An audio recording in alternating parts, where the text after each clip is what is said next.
Hey everyone, welcome to our mini blog. Good morning. তো আজকে সকালবেলা ঘুম থেকে উঠে আগে প্রথমে ফুল তুলে নিলাম। ফুল তুলে নিয়ে তারপর স্নান করতে চলে গেছিলাম। স্নান করে এসে লাঞ্চ নিয়ে বসে পড়েছিলাম। লাঞ্চে ছিল আজকে দয়াকলা তরকারি, সজনে ডাঁটার তরকারি, মাছের ঝাল, কচুর লতি, মাছের ডিমের বড়া, শাক আর আলু উচ্ছে ভাতে মাখা।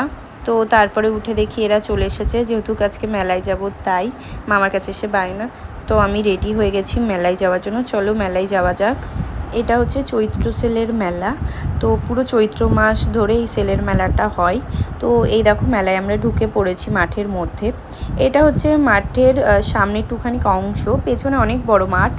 তো যেহেতু আমি অত দূর যেতে পারিনি, বাচ্চা নিয়ে ঘোরা সম্ভব হয় না। তো এই দেখো এখানে ক্লিপগুলো আমি পছন্দ করেছিলাম ওদের জন্য, আমার বেশ ভালো লাগে।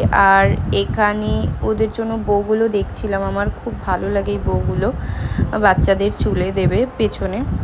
তো তারপরে ওরা এখানে দেখো বায়না করে একটা বল নিয়েছে, আমার তো খুব ভালো লাগে বলগুলো দেখো। তো তারপরে এই কানেরগুলো আমি দেখছিলাম, এই কানেরগুলো আমার এখন উঠেছে ট্রেন্ডিংয়ের নতুন।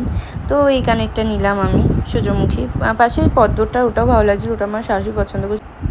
তো তারপর আমরা এখানে চিকেন কাটলেট খেয়েছি, আর ওরা খেয়েছে চিকেন স্যাটে। তো খাওয়া দাওয়া করে লস্যি খেয়ে চলো বাড়ির দিকে যাওয়া যায়। তো গাইজ আজকের পর্যন্ত ভ্লগ এইটুখানি। ভালো লাগলে লাইক, কমেন্ট, শেয়ার, সাবস্ক্রাইব করো। বাই।